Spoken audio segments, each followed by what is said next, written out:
Thank you.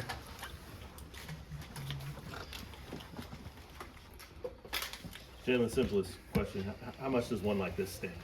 It hurts, especially when you feel that, you didn't do enough to be able to put your team in a better position to be able to win games.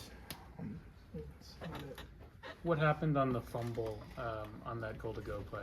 I fumbled the ball. It just can't happen in those situations. That's a situation where if you score, you put your team in a good position to be able to win the game. And you fumble on less than the 5-yard line, you can't have plays like that. You can't. You managed to come back and have a good drive the next time around. How did you sort of try to put that out of your mind after that? Yeah, at the end of the day, we were still down. You still got to be able to do what you can to be able to win the game. You can't let one mistake, make you shy away from being able to make more plays. And at the end of the day, that's the mentality that we have. No matter what's good or what's bad going on in this program, we're going to continue to keep striving to try to win. Jalon, you got hit. Are you fighting for more yards when that fumble comes out? I mean, yes and no. I knew there was multiple people who were tagging me at the same time, and I was trying to grab my arm to the other watch, but my other arm was being pulled by somebody else and my leg as well. So it was a great play by them. But at the end of the day, we do ball security every single day of the week. I have to be able to make sure that I had the ball secure in that situation. Sure. Jalon, there were a couple of those red zone situations where you guys settled for field goals instead of touchdowns. Just what did you see in those? What did you think of your execution? It's a game of football. At the end of the day, if you get points in the red zone, you're always doing good to be able to make sure that you're staying in the football game. Jalon, this game was kind of a lot like last year. You guys in the fight the entire way, and it just kind of one score goes the other way. Is there something that you can take away from this that that you may have learned from last year about how to handle these one-score games? I mean, you can compare it to last year if you'd like, but I feel like last year we were up a lot, and then they came back. Mm-hmm. We were fighting throughout the whole entire game this game, and that's why I have to give hats off to my entire team, because at the end of the day, we stay resilient.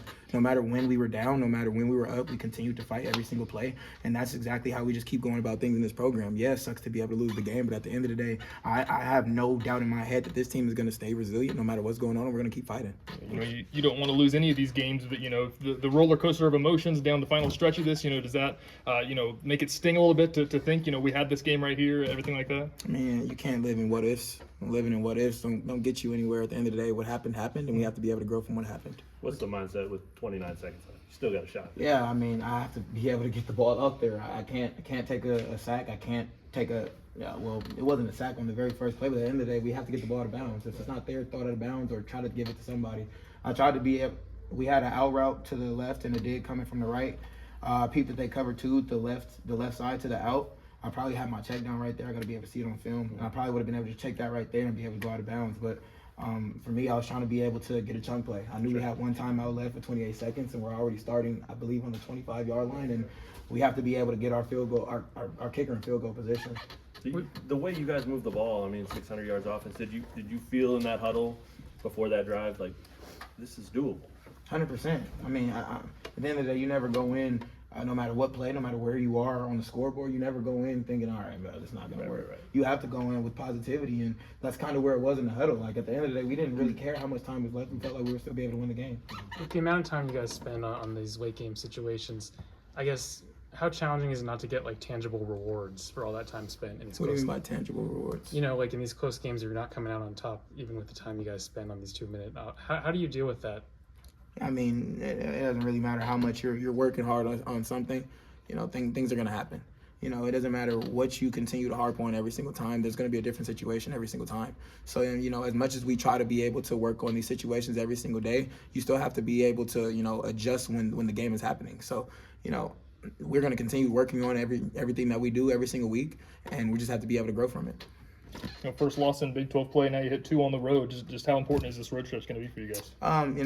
For one, we have to be able to own what's on film. We're going to go in, look at everything that happened on film and be able to grow from there. But at the end of the day, we believe in having a 1-0 mentality. Once these 24 hours is over, this game is gone, and then we're on the UCF. Walk us through your perspective on that first play when the cornerback bites and you find Henderson. Mm-hmm.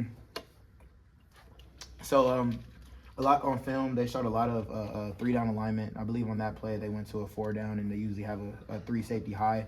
They ended up bringing a Sam linebacker, and that made the field safety rotate into a cover 3. So he kind of got me right there in that situation because you're not supposed to really throw the out in that situation. The out was still there, but as soon as I was about to throw the out, I seen the corner think that I was about to throw the out. So he bid on the out, and I was like, okay, well, E-man's fast. So you're gonna have to keep up with that one. Sure, it was a loss, but just reflecting on his journey, his career, what's it like to see him go for 214? I mean, you know, he's come in with the mentality of being hungry. No matter what's going on, he wants to be a part of everything.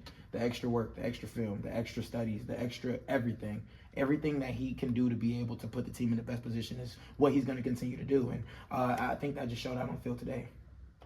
With all those big explosive plays today, how excited does that get you for moving forward this season? It makes me excited. I mean, absolutely, because I know the firepower that we have in our offense. I mean, you guys gotten a chance to be able to see a lot of different moving parts of our offense throughout these last 5 games. So at the end of the day, we have to be able to come out with a win. So we're going to go into the lab this week and find a way to be able to get a win next week.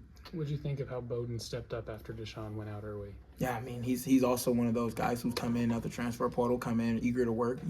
As we said before the season, I said that our playbook is not the easiest playbook to be able to pick up off the bat, and he's done everything that he can to put himself in a position to be able to get on the field and make plays, and it's shown this season. Yeah, when you've seen quarterbacks play because you got hurt. Today you guys played 3 and you weren't hurt. Mm-hmm.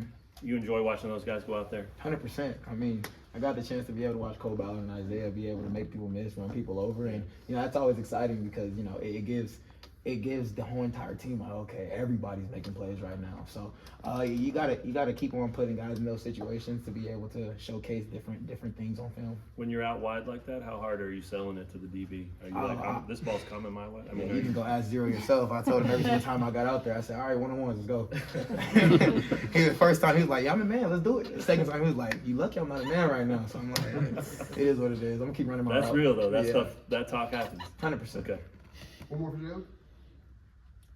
Good.